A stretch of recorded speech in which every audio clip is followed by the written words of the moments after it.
Hey, Grace fam. Thank you for joining us for another episode of Grace Cast, our podcast here at Grace Presbyterian Church. This podcast is for anybody of any age to listen to as we discuss different topics, themes, and questions that we're going to encounter as we read the Bible in a year.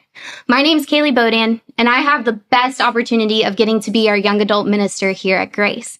And as you'll see, once a month, our episodes are going to be hosted by our young adult ministry. And so if you're listening today is that lucky day. I have some awesome young adults here with me today, and we're going to be talking about the book of Genesis. But before we jump into that, I want them to go ahead and introduce themselves. So go ahead and tell the audience your name. Tell them what you do. Are you working, you school, just chilling kind of thing? And then an icebreaker question for you guys is, what's the most convincing white lie you've ever been told? You want to go ahead first or me? You go first. So my name is Daniel Bodan, husband of Kaylie Bodan, and I have the joy and pleasure of being the director of family ministries here at Grace. And being a part of young adult ministries has been great so far. And I currently work here at Grace, and I go to school as well. I go to Fuller Theological Seminary. I don't know when I'll be done. One day, I think like two or 3 years from now, I'll finally be done, and I can say I've finished all the school I have left, which is great. But I've been thinking, and I think the most convincing white lie like I've been told is more embarrassing than anything. I was like thinking I was like some like big like I don't know, like scary things I've been told. And I think I realized, so basically in my entire childhood, I had a really bad bowl cut, and my family and basically all my friends said it was totally fine and let me have a bowl cut for basically my entire life. And it looked terrible. And I feel like that's probably one of the worst white lies that I've been convinced of. I was like, man, I think this looks good. And as I've gotten older, I'm like, I cannot believe I had so many people in my life let me have this haircut for as long as I had it. It was not for me. It wasn't great, but that's mine. Man, what did Tracy and Earl do to you? I don't know. I talked to my parents about it, man. I don't know. But how about you go for it? I definitely need to see a picture of that. I'll have to show you. We'll have to show it. It's gonna be great. We'll throw it on the Grace website. Yeah. My name is Kenneth Garcia. I'm currently in school for chemistry. Right now, I'm still deciding what to do after that, but hopefully it'll be something I find enjoyable, at least. And I'm part of the youth at G4. And when it comes to the icebreaker question, what I thought of was like, when someone's, you clearly know they're feeling bad, but then you ask them and they say they're fine. Mm-hmm. And so I have a feeling everybody has that reflex to say they're fine. I never thought of that of being a white lie. Yeah, for sure. I've been there. And then you have to crisscross thinking whether you pester them more and ask what's really going on or leave them be. That's a great one, though. Yeah. I'm in your small group, and I hope I've never actually done that to you. But that's awesome. Great segue. My name's Kaylie Bodan, and I do that all the time. Like I told you guys, I get to work part-time as a college young adult minister here at Grace. And if you're watching online, you can see my scrub pants right now. I also get to work PRN as a registered nurse. We were laughing because we're all in gray right now. We're the gray cast right now. We are. But a white lie that I just found out was not true the beginning of this year is my parents used to tell me that if you turn the light on in the car while you're driving, it's illegal. I know Roger's in the background laughing. I know I'm not the only millennial Gen Z that has been told that. I think that's a universal truth among parents to tell their children. That is absolutely not true. But yes. No, for sure. So the icebreaker question will come up in a little bit. There was a purpose to it, you guys. But if you guys have been reading the Bible in a year, you'll see you should be around the part at the end of Genesis. And so today, what I want us to talk about is kind of this overview themes in the book of Genesis. So my first question for you guys as we kind of dive into scripture is, when y'all have read the book of Genesis, what major themes stuck out to you guys and why? Yeah, I think for me, I at G4, our young adult ministry, a couple weeks ago, I got to teach on the creation story, and I think one of the things we talked about that night at G4 was this idea that from the beginning of time, from the story of creation and the fall, God is constantly pursuing and chasing after his people and wanting to bring them back to him. And I think in the midst of Genesis being like crazy stories of humanity doing all sorts of things wrong, I feel like there's this common theme despite that of God chasing after them. God has every reason to desert and leave his people behind. But even if it's a small group, he's constantly just longing and desiring to be with them. And he doesn't quit. He doesn't give up on chasing after the people that he loves. And I think that kind of love is we talk about it a lot in the New Testament, but I think it was cool just reading through Genesis. I guess this last month has been a great reminder for me that God's love, that same love we see in the New Testament was from the very beginning. It's from creation on, Yeah. Love that. What about you, Kenneth? I was thinking more of the part where he chases us down is for what reason he chases us down is like our constant history of like stumbling over and deciding that we know better, or that, oh, this is terrifying. Let me find a way to get out of this, but without including God in it. So we always choose like overly dramatic solutions that always come back to bite us later. That's a great one. Yeah, that absolutely. is so true. Something that I know you guys know about, because I've brought this up so many times. I brought this up with Daniel. When I finished reading the book of Genesis, I was like, I don't understand this. Like, am I supposed to look to these people to be role models? They're like, man, they're messing up. And they're acting like they don't love God right now. And they're going so many different ways. And again, like you guys are saying, like God relentlessly pursues them over and over again. But as I read it this last month, a reoccurring theme that just popped out to me that I was like, why is this such a reoccurring theme in the book of Genesis is the theme of deception. Like deception is one of the major reoccurring themes. It weaves itself in the origin of humanity. It's weaving itself in family stories. Like we have the serpent in Genesis 3. He acts by deceiving Adam and Eve by twisting God's words. And he's like, you surely won't die if you eat this fruit, Then we have Abraham and Sarah, this kind of half-truth where Abraham's like, not just to one guy, not just to Pharaoh, but to Abimelech as well. He's like, oh, that's not my wife, that's my sister. And this ends up causing some trouble with Pharaoh and Abimelech because they try to take Sarah as their wife. But God kind of like strikes them down in that and humbles them. We see it with Isaac, Rebecca, Jacob, and Esau. Jacob is like a prime example of this. His name means the deceiver, right? Where he tricks Isaac into giving Esau's birthright and essentially then the blessing to him. We see this then where Jacob is then being deceived by Laban, where he has to marry Leah and he has no idea he's marrying this girl named Leah. He's like, bro, I wanted to marry this girl named Rebecca. Who is Leah right now? Then we go on to see it with Jacob's sons and then with Joseph at the end. Yeah. This is a reoccurring theme throughout the book of Genesis. And so my question for you guys, and what I kind of want to stick on for the rest of this episode, is why do you think the theme of deception is so reoccurring in the book of Genesis? You want to go or me?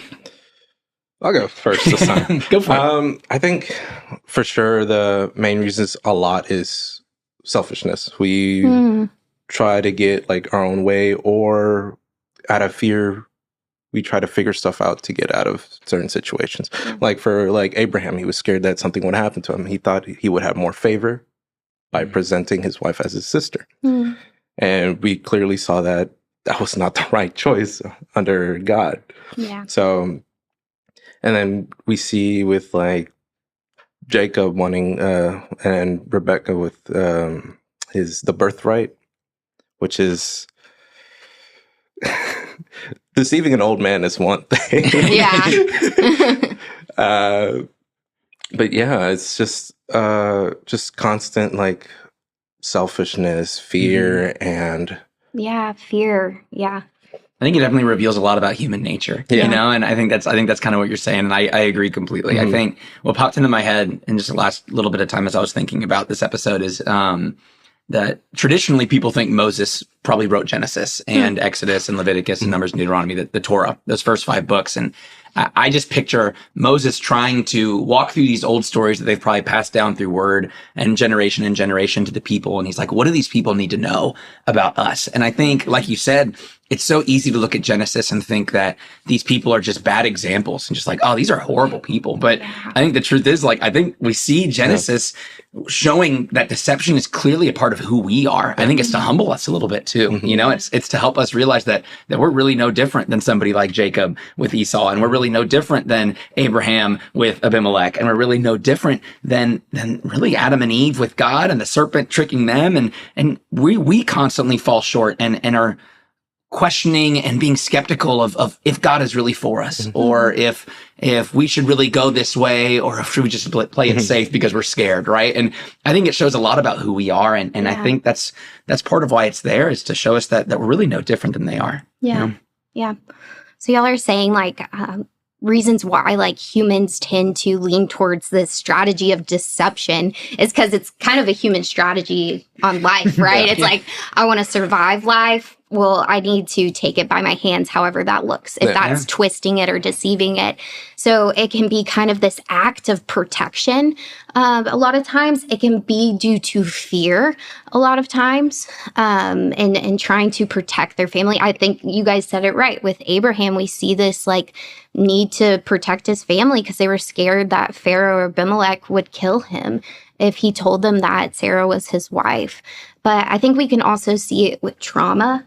I know recently Pastor John brought this up to our family ministries, and he showed this family line of deception. And he was like, a lot of times trauma can also bring up how we lean into acting in deception and leaning into that as well. And I think you said it perfectly too as well, Kenneth. I think selfish gain, where we can just have this mindset in our heart where we're like, I want this so bad, I'll do anything to get it. And so with that, like, here's the more complicated question that I know me and Kenneth kind of started talking about this a little bit before, and we were like, ooh, that's a hard question for you guys. So if you're listening and this is a hard question, I say pause this episode and think about it for a second. But do you think Genesis portrays deception as always negative, or is it something that's a little bit more complicated? Stumped y'all. I think deception is seen as maybe complicated to the human eye and to what we see. Like, I think we can see like, oh, it seems necessary here. I mean, Abraham's trying to survive, or even later in the Bible, spoiler alert, like we have stories like Rahab trying to protect God's people, and she lies to save their lives. And you're like, well, that's warranted. Deception is needed there. I think maybe to kind of rephrase it, I don't necessarily know if positive and negative is maybe how I see deception. Instead, like, I think I see deception as human. Deception is a human quality. It is not a God quality. And from the very beginning, we see the serpent deceives Adam and Eve, and then they in turn blame each other and even blame God, that God is responsible for being the one who created Eve is kind of Adam's complaint. And then Eve's like, well, this serpent that you created this is the reason why. And they're so quick to turn the blame. And I think deception is a human quality, but we never see it. I don't think we see it with God. I think even sometimes we can perceive God as deceiving us. That's what the serpent does to Adam and Eve is did God really say that? Isn't God deceiving you? And I think that's the temptation we can have as humans, is think that God is a God that can deceive us, that isn't always fully truthful.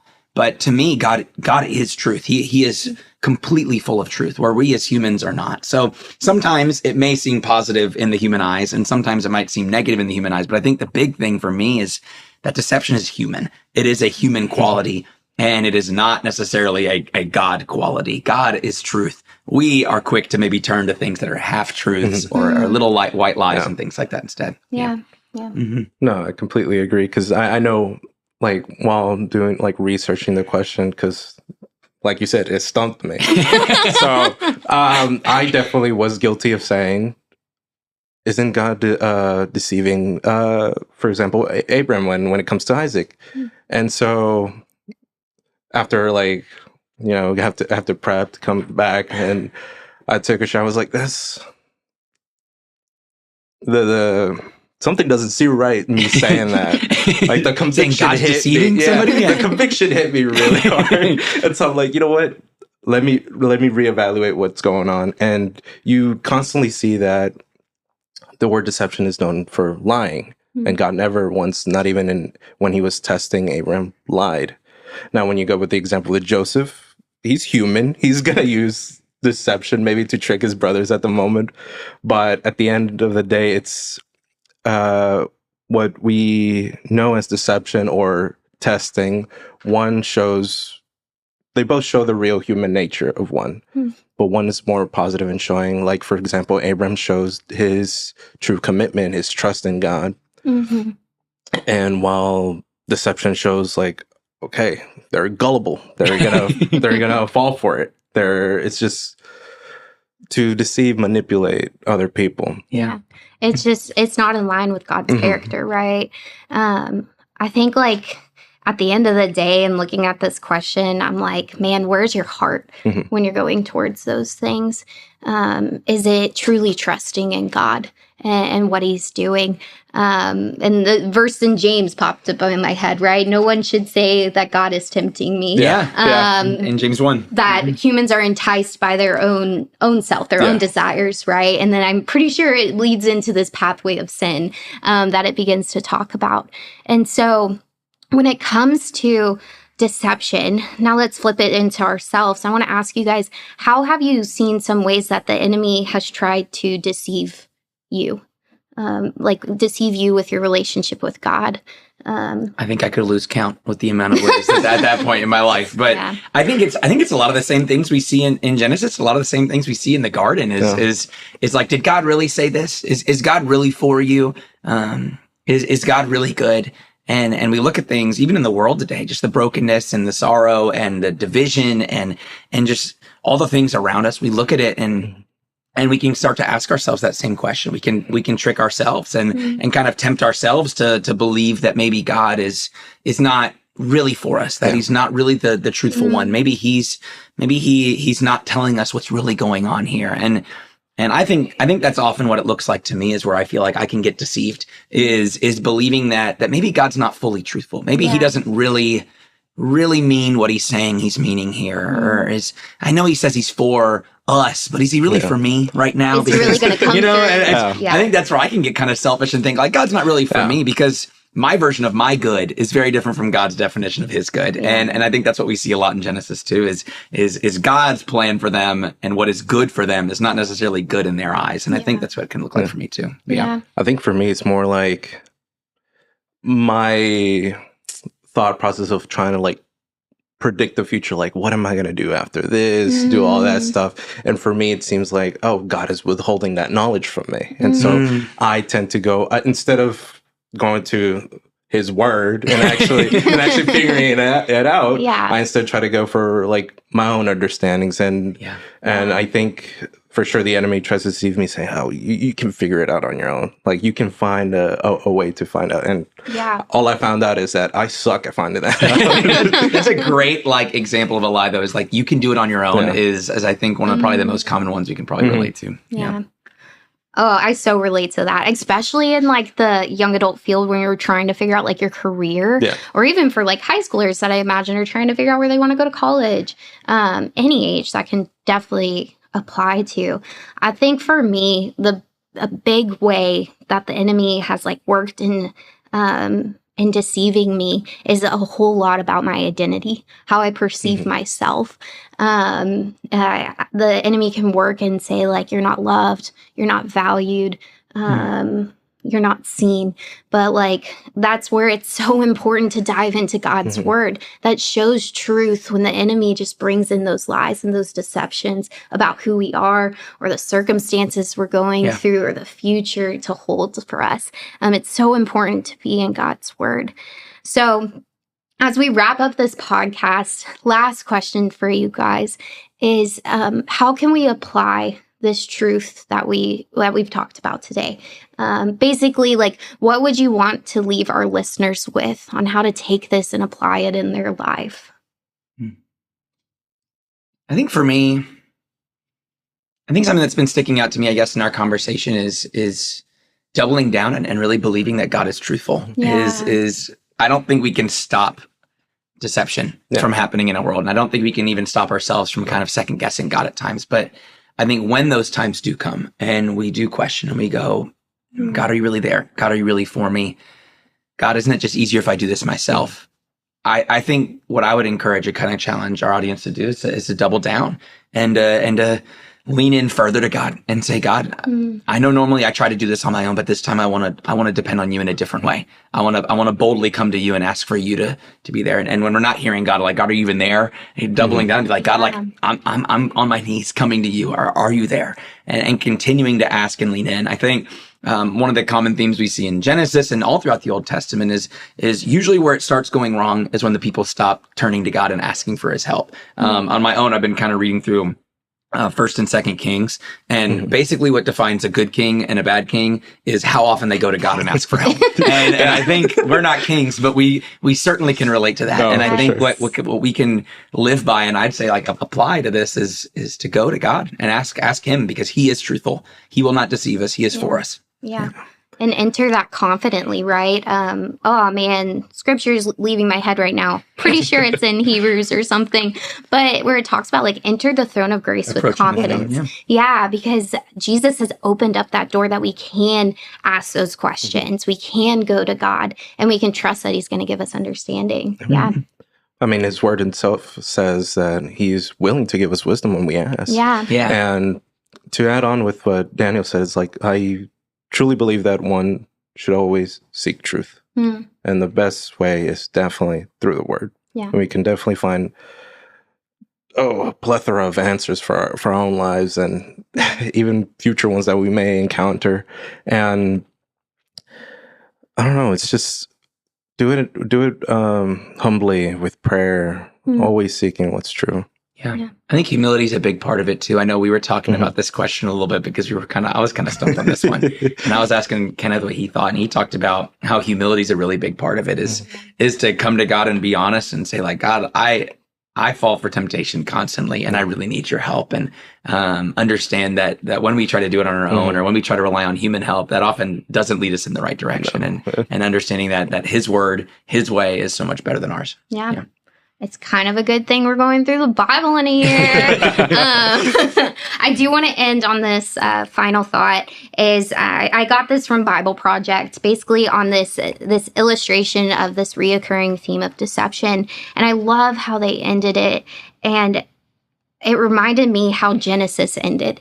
Even though it started with creation and God creating order and beauty. And then in the midst of that, humans went and created chaos through the work of deception, through the work of turning away from God. At the end of Genesis, we know God's goodness. And so it says, while the reoccurring theme illustrates the negative consequences of human sin and desire to control circumstances, it also reveals themes of God's sovereignty to work through human flaws. The end of Genesis says, but Joseph said to them, do not fear, for am I in the place of God? As for you, you meant evil against me, but God meant it for good, to bring about that many people should be kept alive, as they are today. So do not fear, I will provide for you and your little ones. Thus he confronted them and spoke kindly to them. This is Genesis 50, 19 through 21. This ending of Genesis, even though there's this reoccurring theme of deception, that never gets in the way of God's goodness. Yeah. And I think it's just important to remember that as we walk through this world, that God's good is still working out, even in our own human flaws and the brokenness of this world. And we can trust him because of that. So I'm going to give you this hymnal so I can say goodbye to our listeners.